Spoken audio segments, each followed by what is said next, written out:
Sky root Vikram 1 rocket ಯಶಸ್ವಿಯಾಗಿ ಉಡಾವಣೆ ಮಾಡಲಾಗಿದೆ. ಸ್ಕೈ ರೂಟ್ ಸಿಬ್ಬಂದಿಗೆ ಪ್ರಧಾನಿ ಮೋದಿ ಅಭಿನಂದನೆಯನ್ನ ಇದೇ ಸಂದರ್ಭದಲ್ಲಿ ಸಲ್ಲಿಕೆ ಮಾಡಿದ್ದಾರೆ. ದೂರವಾಣಿ ಕರೆ ಮಾಡಿ ಅಭಿನಂದನೆ ತಿಳಿಸಿದ್ದಾರೆ ಮೋದಿ. ಅನೇಕ ಸಾಧನೆಗಳನ್ನು ಭಾರತ ಮಾಡ್ತಾ ಇದೆ. ಹಲವು ಕ್ಷೇತ್ರಗಳಲ್ಲಿ ಸಾಧನೆಗಳನ್ನು ಮಾಡ್ತಾ ಇದ್ದೀವಿ. ಈ ಬಾಹ್ಯಾಕಾಶ ವಿಚಾರದಲ್ಲಂತೂ ಭಾರತ ಹಿಂದಿಗಿಂತ ಈಗ ಅತ್ಯುತ್ತಮವಾಗಿ ಸಾಧನೆಯನ್ನ ಮಾಡ್ತಾ ಇರೋದು ಹೆಮ್ಮೆಯ ಹೆಗ್ಗಳಿಕೆಯ ವಿಚಾರ. ಹಾಗಾಗಿ ಅಭಿನಂದನೆಯನ್ನ ಸಲ್ಲಿಕೆ ಮಾಡಲಾಗಿದೆ. ಬಾಹ್ಯಾಕಾಶ ಕ್ಷೇತ್ರದಲ್ಲಿ ಇದು ಐತಿಹಾಸಿಕ ಸಾಧನೆ.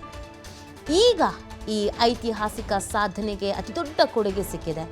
ಇದು ಹೊಸ ಯುಗದ ಆರಂಭ ಅಂತ ಪ್ರಧಾನಿ ಮೋದಿಯವರು ಹೇಳಿದ್ದಾರೆ. ನಾವು ಇನ್ಮುಂದೆ ಹೋಗಬೇಕಾಗಿರೋದು ಸಾಕಷ್ಟಿದೆ. ಯುವ ಜನತೆಗೆ ಹೊಸದಾಗಿ ಸಾಧಿಸುವಂಥ ಜವಾಬ್ದಾರಿಯೂ ಇದೆ. ಇನ್ನೂ ಮುಂದೆ ಮುಂದೆ ಮುಂದೆ ನಾವು ಹೋಗಬೇಕು ಅನ್ನೋದನ್ನು ಇದೇ ಸಂದರ್ಭದಲ್ಲಿ ಹೇಳಿದ್ದಾರೆ. ಸ್ಕೈ ರೂಟ್ ವಿಕ್ರಮ್ 1 ರಾಕೆಟ್ ಯಶಸ್ವಿಯಾಗಿ ಉಡಾವಣೆಯನ್ನು ಮಾಡಿರೋದು. ಆ ಕಾರಣಕ್ಕಾಗಿ ಸಿಬ್ಬಂದಿಗೆ ಪ್ರಧಾನಿ ಮೋದಿ ಅಭಿನಂದನೆಯನ್ನು ಸಲ್ಲಿಕೆ ಮಾಡಿದ್ದಾರೆ. ಅವರೇ ಬರೆದಂಥ ಒಂದು ಪತ್ರ ರವಾನೆ ಆಗಿರೋದು. ವಂದೇ ಮಾತರಂ ಅವರದ್ದೇ ಹಸ್ತಾಕ್ಷರ, ಪ್ರಧಾನಿ ನರೇಂದ್ರ ಮೋದಿ ಅವರದ್ದೇ ಹಸ್ತಾಕ್ಷರ ಇರುವಂಥದ್ದು. ಸೊ ಗಮನಿಸ್ತಾ ಇದ್ದೀರಾ ನೀವು, ಇದು ನಮಗೆಲ್ಲ ಒಂದು ಹೆಮ್ಮೆಯ ವಿಚಾರ. ನಾವು ಎಂತೆಂಥ ಸಮಸ್ಯೆಗಳನ್ನು, ಸಂಕಷ್ಟಗಳನ್ನು, ಆರ್ಥಿಕ ಹೊಡೆತಗಳನ್ನು ಶೈಕ್ಷಣಿಕವಾಗಿ ಎದುರಿಸ್ಕೊಂಡು ಬಂದಿದ್ದೀವಿ. ಅದೇ ನಮ್ಮ ಭಾರತ ಇವತ್ತು ಈ ಥರದ ಸಾಧನೆಗಳನ್ನು, ಅದರಲ್ಲೂ ಬಾಹ್ಯಾಕಾಶ ವಿಚಾರದಲ್ಲಿ ನಾವು ಮಾಡ್ತಾ ಇರೋ ಸಾಧನೆ ಇದೆಯಲ್ಲ, ಇದು ನಮ್ಮಗಳಿಗೆ ಹೆಮ್ಮೆ, ಹೆಗ್ಗಳಿಕೆ. ನಾವೆಲ್ಲದರಲ್ಲೂ ಮುಂದುವರಿತಾ ಇದ್ದೀವಿ, ಎಲ್ಲದರಲ್ಲೂ ಶಕ್ತಿ ಪ್ರದರ್ಶನ ಮಾಡ್ತಾ ಇದ್ದೀವಿ. ಪ್ರಯತ್ನ ಬಿಟ್ಟಿಲ್ಲ ನೋಡಿ. ನಾವು ಒಂದು ಸಂದರ್ಭದಲ್ಲಿ ಬಡ ದೇಶ ಅಂತೆಲ್ಲ ಕರೆಸ್ಕೊಳ್ತಾ ಇದ್ವಿ, ಬೇರೆಯವ್ರು ಮಾಡೋ ಸಾಧನೆ ನೋಡ್ತಾ ಇದ್ವಿ. ಅಂದರೆ ಇವತ್ತು ನೋಡಿ ನಮ್ಮ ಸಾಧನೆಯನ್ನು ಬೇರೆಯವ್ರು ನೋಡ್ತಾ ಇದ್ದಾರೆ. ಆ ಪ್ರಮಾಣದಲ್ಲಿ ನಾವು ಎಲ್ಲ ಕ್ಷೇತ್ರದಲ್ಲೂ ಹೆಜ್ಜೆ ಇಟ್ಟಿರೋದು. ಪ್ರತಿಯೊಬ್ಬ ಭಾರತೀಯನು ಹೆಮ್ಮೆ ಪಡುವಂಥ, ಖುಷಿ ಪಡುವಂಥ ವಿಚಾರ ಇದು. ಈ ಸಾಧನೆಗಳು ತಪಸ್ ಮಾಡಿರ್ತಾರೆ, ಎಷ್ಟೋ ವರ್ಷಗಳ ಕನಸುಗಳಿದು. ಹಗಲು ರಾತ್ರಿ ನಿದ್ದೆ ಬಿಟ್ಟು ಕೆಲಸ ಮಾಡಿರ್ತಾರೆ. ಯಶಸ್ವಿಯಾಗಿ ಉಡಾವಣೆ ಆಗೋದಿದೆಯಲ್ಲ ನೋಡಿ, ಅಲ್ಲಿ ಇರೋರ ಮುಖದಲ್ಲೂ ಆ ಹರ್ಷ ನೋಡಿದ್ರೆ ನೀವು, ಏನೋ ಒಂದು ಸಾಧಿಸ್ತಾ ಇದ್ದೀವಿ, ನಮ್ಮ ಮುಂದಿನ ಪೀಳಿಗೆಗೆ ಏನೋ ಒಂದು ಕೊಡ್ತಾ ಇದ್ದೀವಿ, ಅದೊಂದು ಸಾರ್ಥಕ ಭಾವನೆ. ಸೊ ಇದೀಗ ಸ್ಕೈ ರೂಟ್ ಸಿಬ್ಬಂದಿಗೆ ಪ್ರಧಾನಿ ಮೋದಿ ಕೂಡ ಅಭಿನಂದನೆಯನ್ನು ಸಲ್ಲಿಸಿದ್ದಾರೆ. ದೂರವಾಣಿ ಕರೆ ಮಾಡಿ ಈ ಒಂದು ಅಭಿನಂದನೆಯನ್ನು ಸಲ್ಲಿಸಿರೋದು. और द्वितीय चरण का प्रज्वलन भी प्रारंभ हो चुका है.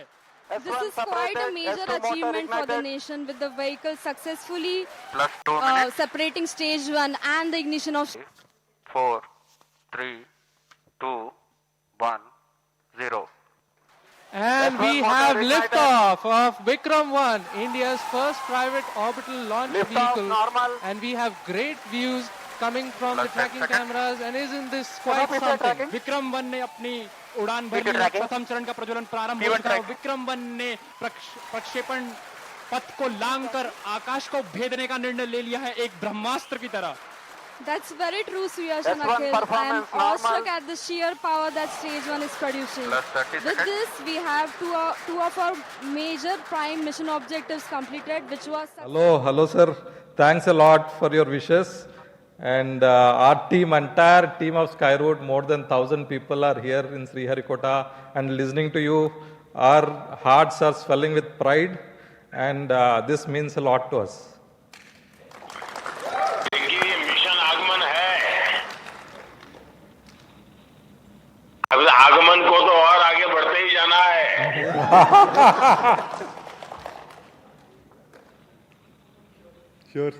Sure sir. और सर आपका कार्ड जो आप भेजे थे, that has successfully reached space and you have written Vande Mataram. So Vande Mataram is in orbit.